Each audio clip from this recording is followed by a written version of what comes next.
Yeah. Well, you've touched on something there that has changed, I think, probably for the worse, is that although if you read some lore, read codexes, there's a lot of talk of like the whole fantastical, magical, like demonic warp based elements to these characters and what goes on. But when you look at a lot of the artwork now, it's fairly sort of sterile compared to that old stuff. When you looked at it, it did look kind of magical and alive. And what's going on there? Like, what the hell's that Yeah. coming out of that? And Yeah. it kind of encouraged you to use your imagination a bit more as well. It kind of drew you in a bit more. I wonder with the old artwork, how much was, I've created this cool image, let's write a story about it. And was like almost the artist informing the writing and back and forth when, like James and you were saying now, it does feel very much like we've written this piece of copy because we need to launch a new captain for this faction.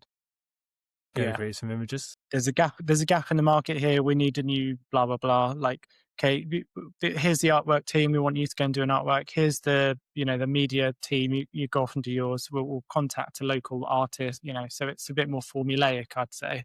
But the other side of that coin is then, I think we've all said, say with Votan launching, have you seen a more sort of like unified faction that does look like it works? It definitely produces some really strong results. You just maybe lose some of the magic, essentially, of that sort of like chucked together, mishmash of ideas. Yeah, and you look at the old artwork, particularly around the Imperium and the Emperor, and people kind of had the guts to go and paint the Emperor like how they pictured him.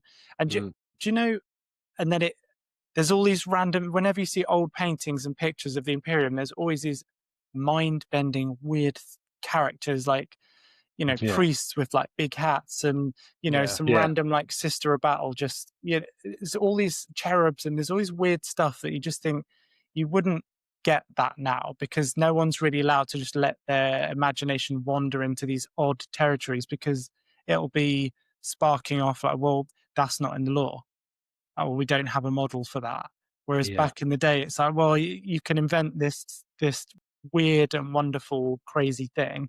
And John, I think, Blanche said, do you know that classic picture of the Emperor on his chair, like where it's got all the wires almost like going up? Yes, and like he's got an arm off, I think. That's right. Yeah. So Blanche said that picture was never meant to be the real Emperor.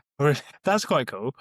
Yeah, that was like the public facing thing that they just put out there, but actually that's not the Emperor. Because I think there's another one I've seen of like potentially even earlier where he looks almost more like organic, like more Eldar stuff around him, like probably closer to almost like, do you remember Fallout 1, the Master?